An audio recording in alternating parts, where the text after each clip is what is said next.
Welcome to episode 7 of Rethink with Refash, a platform where we challenge the norms, spark meaningful conversations, and inspire a new way of thinking about sustainability and conscious consumption.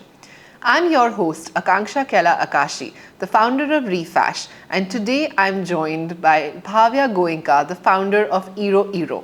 IRO IRO is a brand that is built on questioning systems, reclaiming lost knowledge, and reviving the deep connection between textiles, land, and identity, all with the belief that small changes make a big difference. Welcome, Bhavya. Hi Akanksha. Thanks a lot for having me here. Great. Let's start with how did IRO IRO come about? So when I was studying textile design, of course, you are aware how big a problem textile waste really is. I also grew up in a garment factory. So since childhood, I was just exposed to waste. And my mom would try and do something with the waste. She would make hangers with it just because it was too good to waste. Yeah. So I was aware of the fashion industry, kind of its problems. But when I was actually studying textile design and started researching, that's when I came across how big a problem it is and the overwhelming numbers that are attached to it, that every day 81% of the textile intended to be clothing goes to waste. All of those facts just kept coming up. And in all of my design projects throughout the 4 years of my textile design, I started using waste as my raw material. In 7th semester, I started weaving with waste, and we had a system design module. Now, because I grew up in a garment factory, I really wanted to make the system of the garment factory circular. So I started weaving the waste that was coming from the garment factory, and I started making jackets from it. And then I figured out a craft cluster, a village near Jaipur, where there were just 3 weavers. And I started working with them. And it is their openness to weaving from waste that I'm really grateful for, because in that village, they didn't really have weaving from waste as a culture earlier. So we started weaving from waste. It took us a lot of time to come to a quality of textile that looks good enough to be able to be sold. Mm-hmm. And then I got a scholarship for IIM Ahmedabad, where I took it forward as a business. And that really gave me the sense that we could shape it into a brand that speaks of India and Indianness in a very unique way. So interesting. When you were working with, when you found these craftspeople, and you said that that entire idea of weaving with waste did not exist, what was their reaction? For them, it was honestly, they had left weaving. They were only weaving on the weekends, and they had found other vocations. One person was working as a lab assistant in Jaipur. Other people were working as construction laborers. So for them, it was a way to find a connection back to something that was ancestral for them. Yeah. And honestly, it was just like my energy, where I was excited by the whole idea so much. I feel like sometimes just to feel that happiness, togetherness, they were like, okay, yeah, no, she's excited about it. So, and she's woven from this, and we can see that result. So let's give it a shot. Wow, that's incredible. So yeah, and these are all like people in their 50s. So they really took me in as like additional family member. So at that time, and I had recently lost my mother, so I could do with more family at that time. I know that you mentioned that your dad had a garment manufacturing business, and I read somewhere that you call yourself a waste management professional and not really a designer. How did IRO IRO come about as a solution to a problem that you saw? So my parents, when they were raising us, me and my sister were also raising a business. I consider the family business as the third sibling, younger sibling, and I have rarely seen them slog. I've seen them get up at 1 a.m. and work. I've seen them working work start at like 6:30 a.m., work till late, and both of them working together. So I've not really seen that gender disparity at home. It was very gender neutral. So for me, I had a lot of respect for what they were doing, and I knew I wanted to contribute and take responsibility in one way or the other. But the wasteful nature of the business, which of course my mother addressed in her own ways, was something that always made me feel apprehensive. The more I learned about it, the more I wanted to run away from it. And when I lost my mom, I just wanted to find a way to be close to her. Yeah. So that's when I started working with waste. Yeah. But for IRO IRO, it just was that missing piece of puzzle for the factory to be circular. The opportunity to talk about India and Indianness as a brand emerged much later.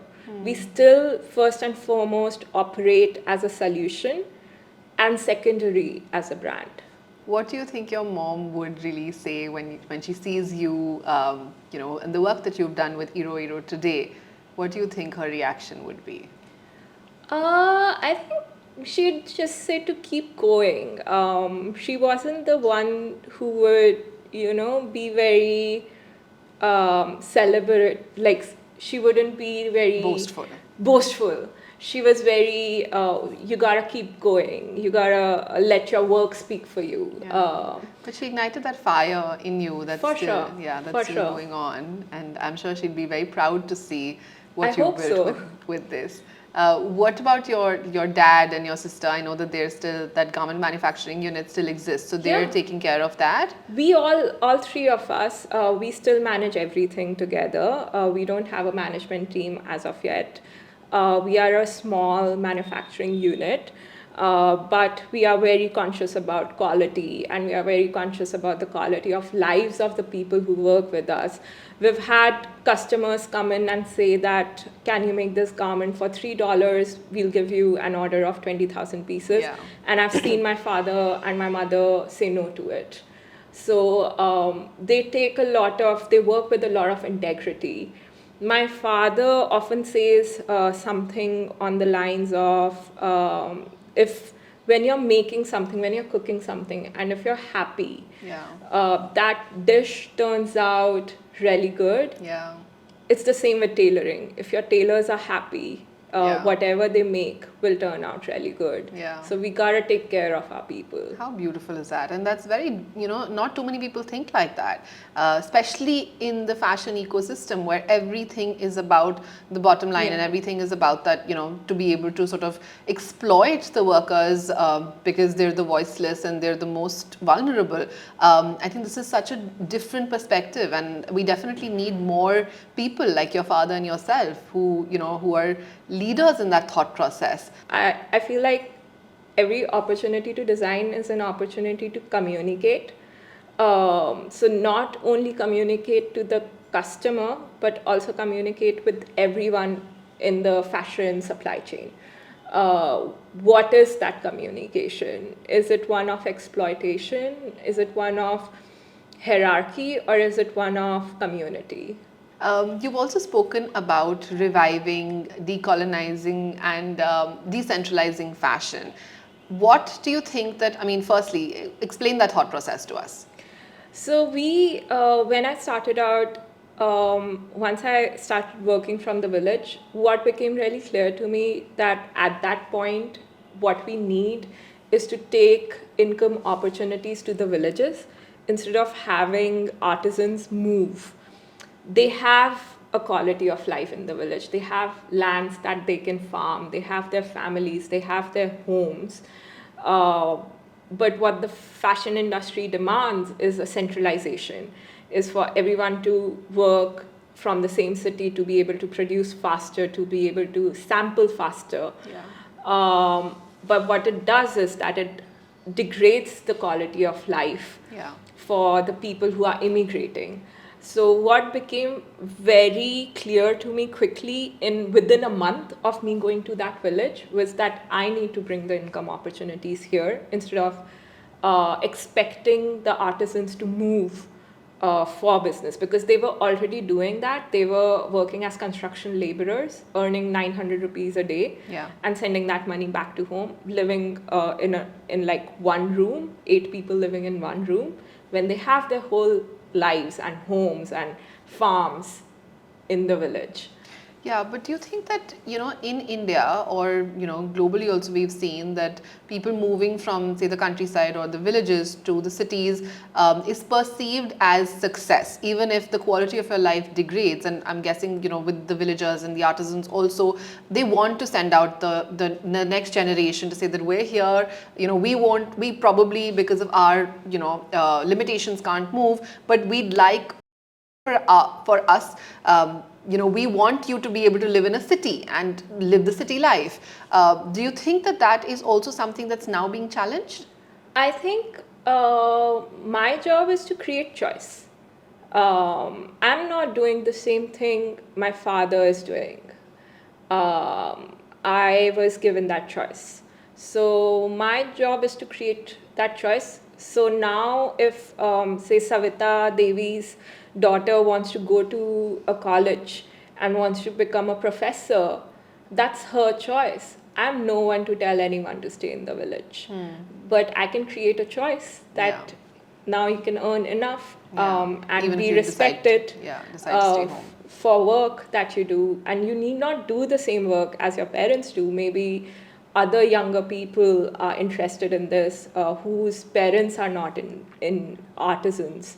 So yeah, my job is to create choice. And I think that maybe in a certain way that's also happening. There's reverse migration also happening as cities are becoming obviously more polluted and just unlivable. I think there is definitely a sense of reversal of that entire move that's happening. Yeah, I agree. And we saw that during COVID. Fortunately, by that time, all of the artisans, we saw 7 artisans before COVID in 2018 already moved back from the cities to the village because they could suddenly now earn money. So for us, at least for me at that time, again, it became really clear that we really need to create income opportunities in a decentralized way. So that is what we mean when we say decentralized, is that we need to take income opportunities to different areas instead of having a very centralized approach. And do you see that happening a lot more in the, you've obviously had almost a decade spanning, the work that you've done. Do you see that change happening in the villages now over the decade? Yeah, absolutely. And we also work with other villages now. And so we work with Malikpur, Govinkar, Kala Dera, and we see artisans from all of these different villages come to us and say, why don't you replicate what you do here with us? So, I mean, we are only a small team right now. We can't take on so much so quickly, though we want to. But yes, I think it's really important that we adopt a decentralized approach. And do you see more designers also following your path? I think before me, I've seen a lot of designers work, say from Bhuj. Bhuj is a really good example of decentralized working where the artisans community has really thrived because of designers going to Bhuj instead of expecting the Bhujodi weavers to work move for them. So Bhuj, I feel, is a really good example of that. Even Jawaja of leather, for leather mojeries and leather goods, is a very good example where NID and IIM Ahmedabad together held a workshop back in the 70s, and now it's a thriving community of artisans. So my work stands on a lot of other people's work before me. A lot of good work has happened from which I've learned. It's just you gotta keep true to that. Yeah, well said. What is your relationship with fashion? I know that, obviously, seeing the dark side of fashion, it becomes quite difficult to enjoy fashion in yourself. How have you maintained, or what is your relationship today with textiles? My relationship today is really positive. If you would have asked me an year ago, I really wanted to just run away from everything. There have been points where you really get well acquainted with the dark side of fashion, as you said. Yeah. And that's when you just want to not, at least for me, I didn't really want to do anything with textiles anymore, but anything that is tactile, anything that is has a story to tell, somehow keeps drawing me in. Even when I've burnt my fingers, even if I'm going through the darkest burnout, anything that has a story to tell and is tactile in its nature is comforting to me. Yeah. I find my way back to it. Because it feels like home. It feels like home. It feels like textiles make the intangible tangibles. I feel during colonialism, post-colonialism, we really had a confused sense of identity. Textiles, heritage textiles, cultural textiles, craft textiles make me find a cultural identity for myself. Also, talk to us about ARC. And just for our viewers who probably don't know about it, can you explain to us what ARC is? So when we started working out from the village, a weaver, Rajendra ji, his grandmother and I were having conversations. This is back in 2017 or 18, and I was talking to her about cotton and cotton yarn and how it's difficult to source cotton yarn, and we only use deadstock cotton yarn.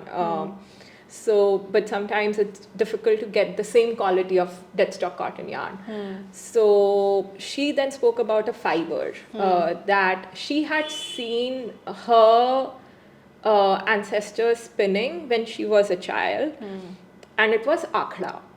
And she said that it didn't really require water to grow. And that just got, like, it was a seed in my brain, and I had to kind of further dig deeper into it. So I told my friend Shivani Sharma, she's a museum professional, and she also had the same seed in her brain. So together we both started digging deeper into it.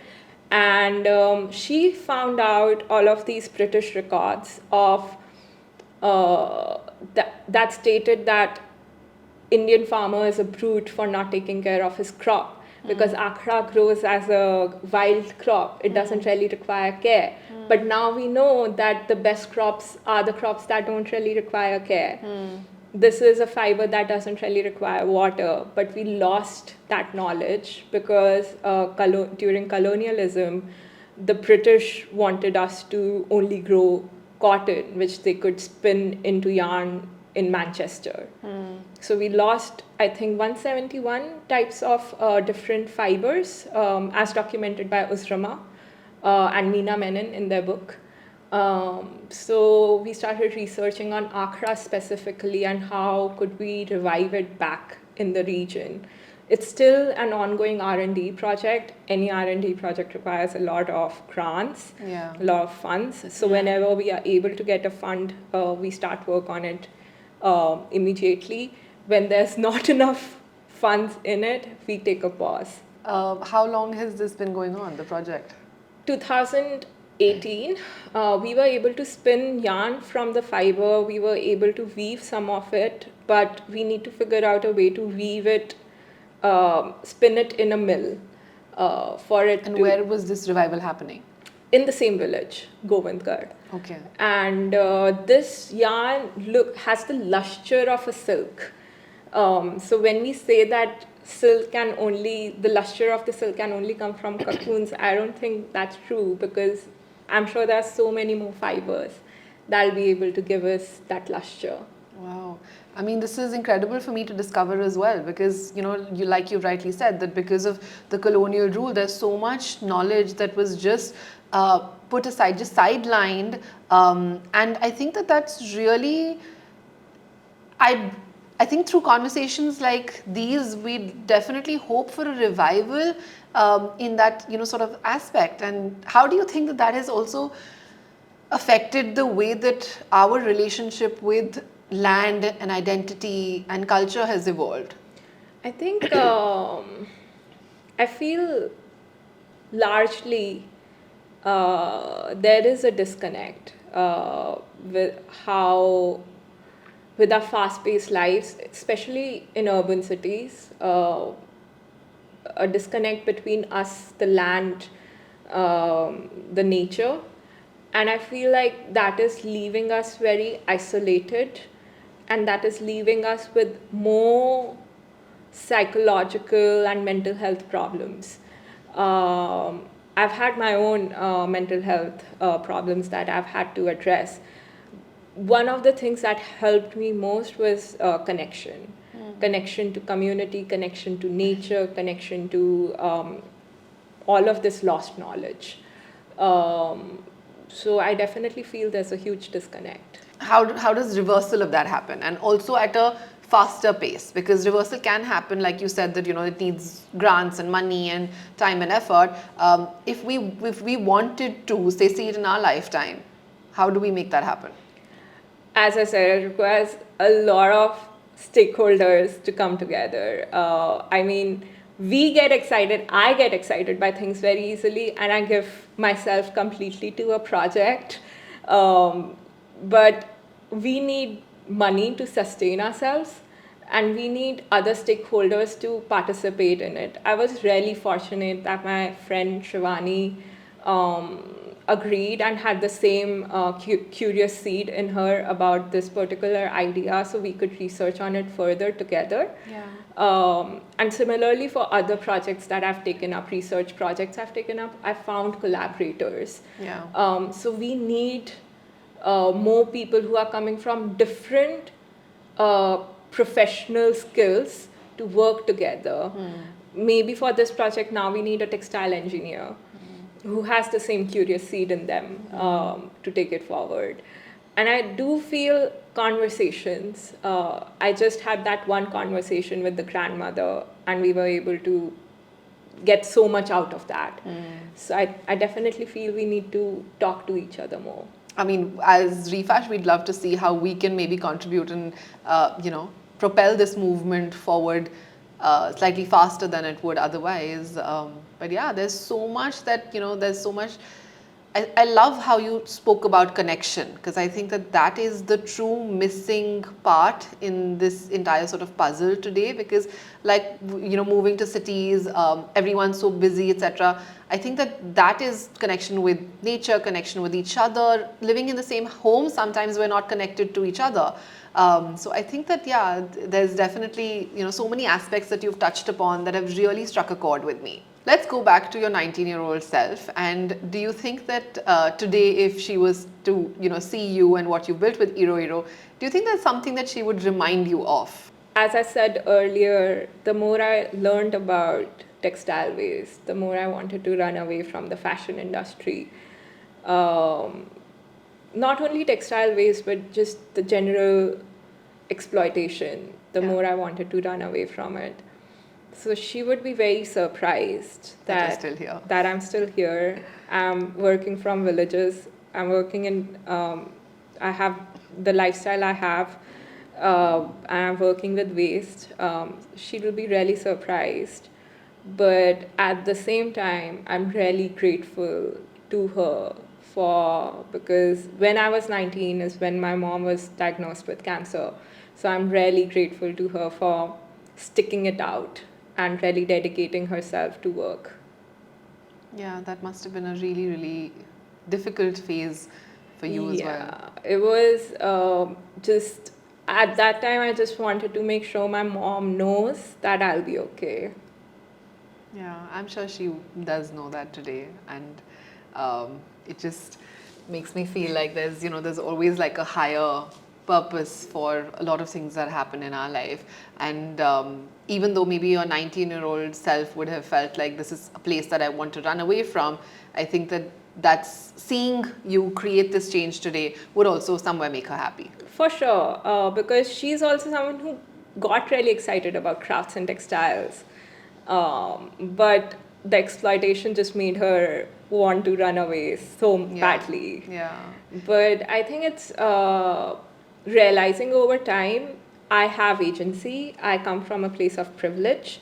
How do I use my agency? How do I use my privilege in this ecosystem? So it's just that. Do you think that you've, over the course of the 10 years, you've built a thriving model for IRO IRO? I think we are getting there. I don't think we are thriving as of yet. I think we are getting there. We are definitely financially stable now. We work with other brands. We work on a B2B model. We work on a B2C model.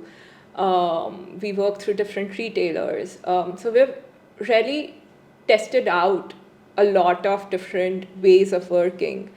And we've figured out a few things that work and a lot of things that don't work. So I think we are getting there. Also, textiles hold stories of not just of craft, but of migration and trade.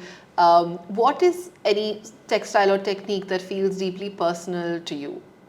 I feel the more I learn about textiles and craft textiles, every craft textile feels very personal to me because I feel like craft textiles specifically tell women's stories, which we don't see documented anywhere else. So if I pick up Chamba Rumal from any decade, it would tell me about women's lives at that time. During the slave trade, women were stitching messages in their textiles when they were sending it when the trade was going on. And you see that happening today when in the Uniqlo in Sweden, they discovered messages stitched inside the pockets by female tailors of exploitation. So textiles have an incredible power to be storytellers. If I pick up denim, it would tell me stories of American slave trade. If I pick up any textile, if I pick up sakiori from Japan, it would tell me the story of scarcity and how in scarcity it became a tool of resilience, because sakiori is also weaving from waste, and weaving from waste has existed in so many cultures. And always boro patchwork has existed in so many cultures, always in a time of scarcity. So it tells me a story of human resilience and togetherness again. If I pick up Matani Pachedi, it tells me folk tales. If I pick up fur, it tells me other folk tales. How beautiful. All textiles feel personal to me. Wow. Do you think that there is room for that storytelling in today's time? I feel like it is the need of the hour. I feel like the moment someone feels connected to a story through textile, we are able to bring them into the conversation instead of isolating them. So much of fashion is about exclusion in order to project luxury. I feel like the moment we start including people in the stories, that's when they feel represented, and that's when we build that connection. Yeah. If an archaeologist, maybe 1,000 years from today, were to study the textiles of today, what do you think that they would conclude about our society and particularly our relationship with nature? I think a relationship that is slowly eroding. With, of course, Refash started as a e-com platform, so you would know this better than I do. But there's a behavior in people that has formed over time that when they see an image, they expect their garment to look exactly like that image. True. In upcycling, that's not possible. True. The white top you're wearing, it will not have the same green dots everywhere because the green dots are coming from waste. True. It'll have different green dots. It'll have blue dots because the waste is going to be waste. Yeah. So now the relationship of the customer with textile is such that they want the same because they have been learning to expect the same by big brands. They've been marketed that. They've been marketed that it's gonna look exactly like this picture, and the brands make, I don't know, 10,000, 20,000, a lakh of that piece, particular piece, and you see rows of that hanging. Yeah. That for me is depressing. Whenever I go to a showroom and see just rows of the same hanging. Yeah. And I mean, I feel like it's also, it's funny that they call it retail therapy, but is it really therapeutic? I don't think so. For me, it's really depressing. And I feel like that sameness is killing our individuality. 100%. And we are so happy killing our own individuality. Upcycling, handcrafted textiles gives us the opportunity to not only discover our culture but our own selves. Yeah. And have an easier relationship with ourselves. So for me, I think if an archaeologist would discover Our textiles. just general textiles that are present today, 100 years from now, they would see either the start of an eroding culture or maybe a small hint of rebellion. I think as designers, we're probably just scratching the surface in terms of what is the potential of textiles and, of India particularly, of craft and of the knowledge that we have. I agree with that so much. We are just scratching the surface. I feel like we just print something and we think that it's craft, but craft is so much more deeper. It's so much more about the interconnectedness, the functionality, longevity, legacy. Crafted textiles, as we of course mentioned earlier, tell stories, but also inform us of human connections and human dynamics. I don't think the mass consumer, the textiles that are made for mass consumption are doing that at all. Do you think that there's something missing in the fashion education space for this to become a part of what the next generation of designers is actually being taught? Recently, I feel like, so I also teach as a visiting faculty. Recently, I feel like design schools are, and I give a lot of props to the head of the departments that I've come across, who I've worked with, who are trying to build that within the education. But over time, what has become aspirational in fashion is problematic. A lot of students get into fashion because they want to be famous. That's very problematic. So when they get research-oriented assignments, they are just, why are we doing this? They feel like they're stuck in the wrong job. And design is all about research. Yeah. It's all 90% is research, 10% is gonna be the solution. True. What do you feel like you have a certain handwriting in terms of design? I mean, when I look at your collections or the way that I perceive IRO IRO, I feel like there's a lot of inspiration that I feel that, comes from, say, the origami way of designing. There's also a lot of minimalism in terms of colors, in terms of the way that, textile is really handled. What do you think is if there's a handwriting, what do you think that is, and how did that come about?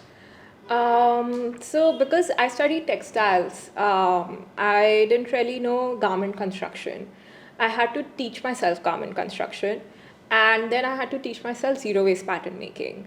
That happened through origami, because I could just fold things up and then make I could make a small mock-up and then make a big pattern out of it. So that lent itself, origami gave me that language because it was my tool to understand garment construction. And over time, of course, we developed a language. I should mention, I'm also mentored by Ursula de Castro. I just met her in 2018 by coincidence, but of course I'd been consuming her work for such a long time. How does a coincidence like that happen? Please, I need to know. Yeah, same.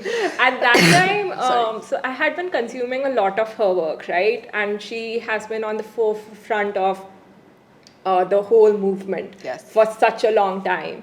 And in her one talk, she had spoken about how she sees so many garment factories all over the world, and she would like to see creative waste management solutions coming from the garment factory. And I remember being in my first or second year listening to that and thinking, I can do that. So she was also the seed in my head that got me doing what I'm doing today. So listening to that, I was like, okay, I can do that. I can weave from waste. I work in a factory. I have agency. I have privilege. I can start the creative waste management solution in my factory at least. And I started weaving from waste, wove my first jacket, wove like 10 more jackets, and then I had put up a pop-up. And Which was where? It was in Jaipur. So Parmesh Sehani, he'd come and he invited me to the fashion week. And at that time, I had no aspirations to be anywhere close to the fashion weeks. But he really insisted that it's a good opportunity just to network. So I didn't really know what's going to happen in the fashion week. I hadn't really been to any fashion weeks before. Because he invited me, I just went to it. And I did not know Ursula would be there. She was there. And I was wearing a jacket inspired by her work. Wow. And I generally don't go up to people who I admire and talk to them because I just admire them from a distance. But I had to go up to her and be like, thanks a lot for the work that you're doing. I'm wearing a jacket I made from waste that is inspired from your work. She immediately started crying. And that's how we developed a relationship of a mentor and a mentee. We still get on calls. We are working on a project together right now, which is around documenting menders, creating a platform that allows menders to connect with members of the public. And she's been amazing. So talking about aesthetics. A lot of my understanding of aesthetics really came from her. How do I pull that aesthetic language outside of me and outside of the community I was working with? Because her lens of aesthetics is so different from what I had grown up with. I had to kind of understand that. And I've had very harsh conversations with her. By the end of the conversation, I was almost in tears. so many times, but also with a lot of gratitude, because you need that tough love sometimes. Yeah. So yeah. And not everyone is lucky enough to Not- receive that. Exactly. So I have so much gratitude to her, the entire team at Aesthetica, Filippo, Tamsin, Roxy, who've taken the time to mentor us and nourish us. Wow. Is this the program that where they mentor young designers? They take on younger brands, they mentor young brands, and I think they do it as a prize for, say, the redress design. Yeah. It's a prize. Correct. Yes. And for circular design challenge, it's a prize. Okay. But I just got lucky that I ran into You were in the right room at the right time. Good. Wearing I'm a jacket. glad that happened. Lovely. Okay, so moving on from there, I know that a lot of young designers or a lot of designers today feel that they want to collaborate with the artisan community. Unfortunately, a lot of times these collaborations. They show the makers or the artisans as sort of the makers, the craftspeople as the makers, and the designers as the visionaries, right? How do we challenge that hierarchy in this entire system? And also, in your eyes, what does true co-creation really look like? I think I'll answer the second question first. For me, it really looks like affording respect, intellectual respect to each other. There are so many things about the craft I still don't know that the artisans would know better than I do. True. So having that intellectual back and forth is really important, because I would never be able to develop, say, this textile or this textile if I hadn't had the space to, if I didn't go with my cup empty to them, for them to fill it up with what they know, with how can we create something that is better, that lasts longer, that looks good. But what I did was I took my mood boards with me. This is the customer I'm designing for. This is the audience we need to design for in order to make money. So I think it's a symbiotic relationship. There needs to be a back and forth. I'm not saying that anyone in this relationship knows everything or needs to be put on a pedestal. Neither am I on a pedestal, neither are they on a pedestal. We are both contributing to each other to make a product that is beautiful and that can serve the customer well. How can we challenge the inherent hierarchy in fashion is something I struggle with quite a lot. I feel like it needs to start from schools. The later it comes, the more it is difficult to unlearn. It needs to start, maybe we need to introduce school children to crafts.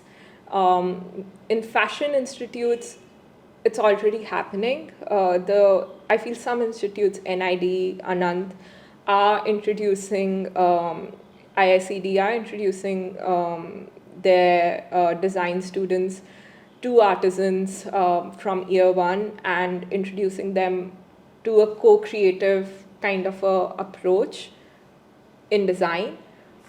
But till that time, the students have already imbibed a hierarchy of city being hierarchically higher than the village. True. So I can see that play out in how they are talking to artisans. Yeah. So I think we need to go back to the school. Do you think it also is, there also is a sense of like pity when you're talking to the artisan community, and also, you feel like you need to save them in a certain sense? I hate that so much, but it's so present. It is so prevalent, the savior complex. And not only within the design students, but also in so many designers who are coming from outside of India, where we want to save the craft, we want to save the community, and uh, it just it might be working out in terms of finances, but I don't know how does it translate into equity and respect. You mentioned online somewhere that you feel that Indian design already has the power to bring about social justice and build equity in the overall system. How do you think? I mean, tell us more about that. Um, so, as I mentioned earlier, there are so many examples of craft cultures that are designed to be designed for longevity, designed for functionality, but also designed for communities. In the case of the fabric from Akola, which was being designed for Jat and Meena women, it's specifically designed keeping their work in mind. Um, so I feel like when it comes to a cultural identity, craft gives us a space to decode who we are as a community, who we can be, and who we can be together. And when it comes to social justice or when it comes to equity, I feel like decentralizing work gives us that opportunity. Uh, because otherwise, if we are expecting people to migrate, then suddenly they've lost everything that they started with. Um, so, craft not only has the opportunity to be a tool for storytelling, to tell ourselves certain stories that we've forgotten, to tell the world certain stories that the world has forgotten, but craft also has the power to be a financial tool, to be able to bring equity within the fabric of society. How do you think that you stay true to your, obviously as a brand you need to be commercially viable as well. How do you stay true to your artistic, voice and authenticity in this entire world of noise of what is supposed to be done? It's been a struggle. I won't sugarcoat it. It's been a real struggle, and it's always a question that keeps coming up. I think through that, conversations with Ursula have really helped. I've always gone to her with this question, that this is something I really want to make. This is something that's going to be commercially viable. What should I do? This is a new idea I've had. So sometimes she's been like really tough love. Bhaavya, you have too many ideas. You need to stick to this. You need to make sure that everyone is earning enough money. Or she's been like, no, go for it. This sounds really interesting. So having that person to go to who has way more experience and who has your best interest in their heart has been something that I'm so grateful to. Without her, I would have been easily lost. I think it's almost like an anchor, right? Pulling you back to Yeah. where you need to go. Where you need to go and how to keep balancing yourself. Because balance is not a state you achieve, balance is something you keep figuring out. True. It's an ongoing thing. It's an ongoing. So there's a friend of mine who's a movement artist. She said this, Kamakshi, and it really struck a chord with me because she can do ballet and she can look so elegant, and I'm like, you're so balanced. Like, I'm not balanced. I'm figuring balance. And that's so true for life. We are all True. just figuring out balance. True. And that's a different perspective on balance as well, where we think that it's something that we need to achieve.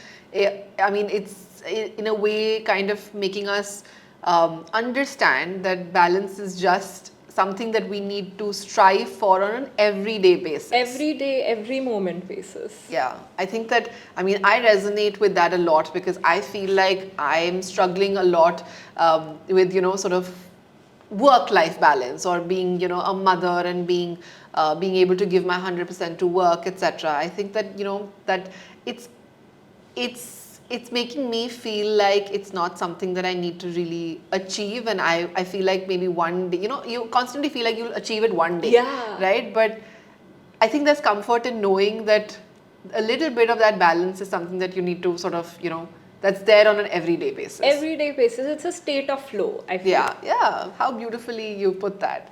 Amazing. Do you think that because you, in your early days, obviously having, parents that were, had a manufacturing business, very similar to mine as well. My dad was running a manufacturing business for 20 odd years. And actually after I graduated, I first worked with him for 5-6 years. And that's where I saw the amount of waste that is actually generated in that entire sort of, production unit.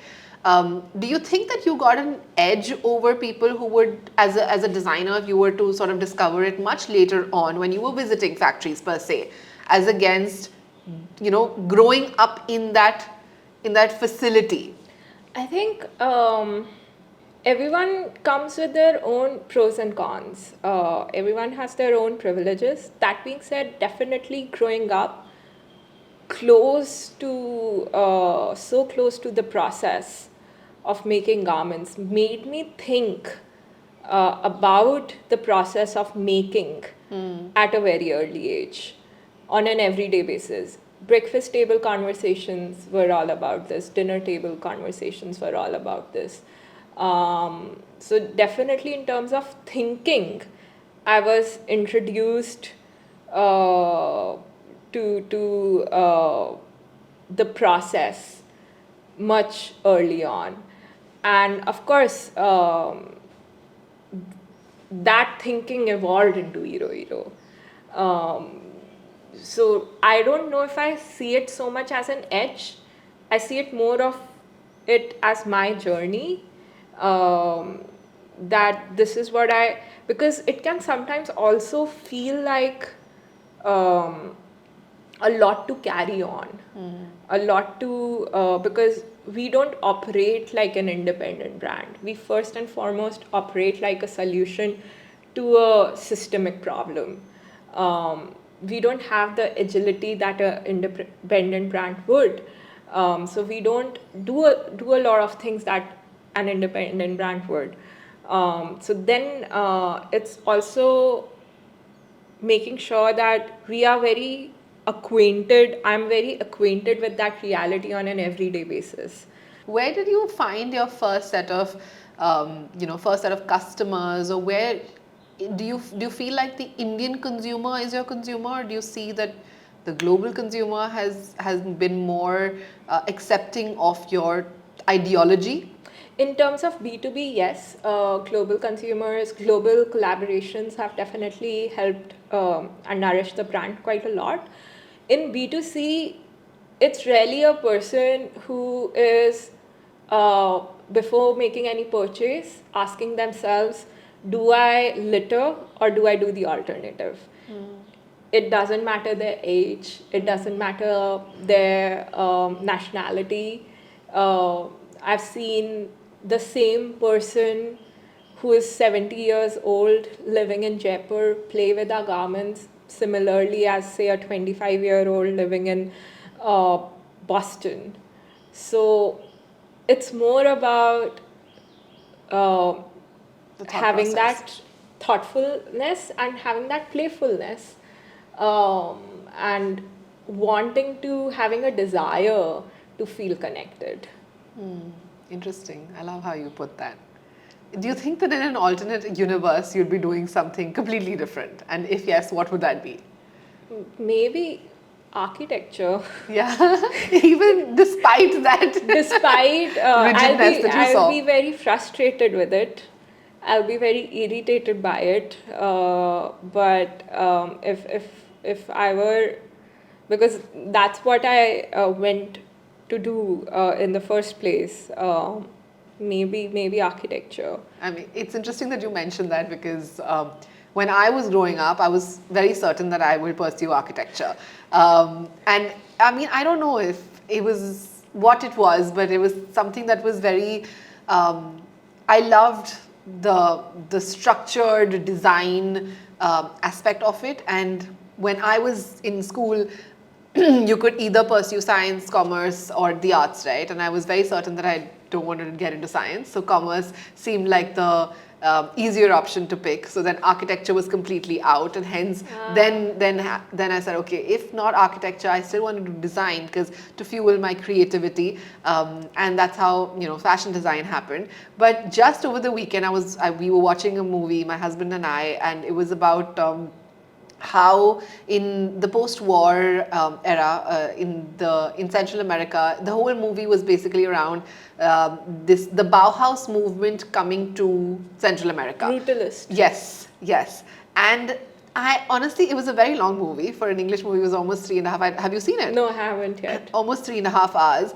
But I can't tell you how much I enjoyed that, just because there were certain aspects of the movie that they spoke about the permanence of that building or the design that stays in that particular city through time, through sort of the wars that happen, through so much struggle that the sort of society goes through, but the building still stands there. No, I agree with that, because even circular design, and there's something called xeno design, are coming from architectural practices first, because architects are really designing for the entire lifestyle. So xeno design as a philosophy is saying that we need to design in a way that is not only designed for humans, but also say design for ants, for design for plants around us. So how can we design homes in a way that allows every species to thrive? So I feel like a lot of design philosophies that I find interesting, ironically, come from architects. I think there's so much that you can teach, and I mean, do you see yourself as maybe pursuing that in the future? I like being in a place where I am a visiting faculty, I research, and then I'm a practitioner, because all three feed into each other. Yeah. I learn a lot in my class with my students. I take that learning to my practice. What I learn from my practice, I take it to my research. What I learn from my research, I take it to the class. So it's a really nice flow of information that I've been able to cultivate over time. It is a question that I get faced with quite a lot, that is there any one thing I want to pursue completely? But then I look at a lot of practitioners who I admire. No one is doing one thing. Everyone is so excited by different things. True. And that is what I think keeps the playfulness alive. 100%. I agree with that. And more power to you to pursue this and a lot more, and create the change that you envision in your mind and hope for as well. Thank you so much. Thank you, Bhaavya. This has been such a fulfilling conversation for me, and I hope we continue to have this on screen, off screen. I think that this has been truly a wonderful experience for me. Thank you so much for accommodating me and inviting me for this. It's been so nourishing. I've been so apprehensive about getting myself out there again after the burnout. This is the first conversation I'm having after trying to recover from it. So thanks a lot. No, I'm so glad to be a part of, making sure that your story reaches more people. Thank you. Thank you so much. That's a wrap for today's episode. We hope this discussion inspired you to rethink your role in shaping the future of fashion. Remember that change starts with us, and it's time to make choices that matter. Until next time, keep rethinking and subscribe so that you don't miss out on the next discussion.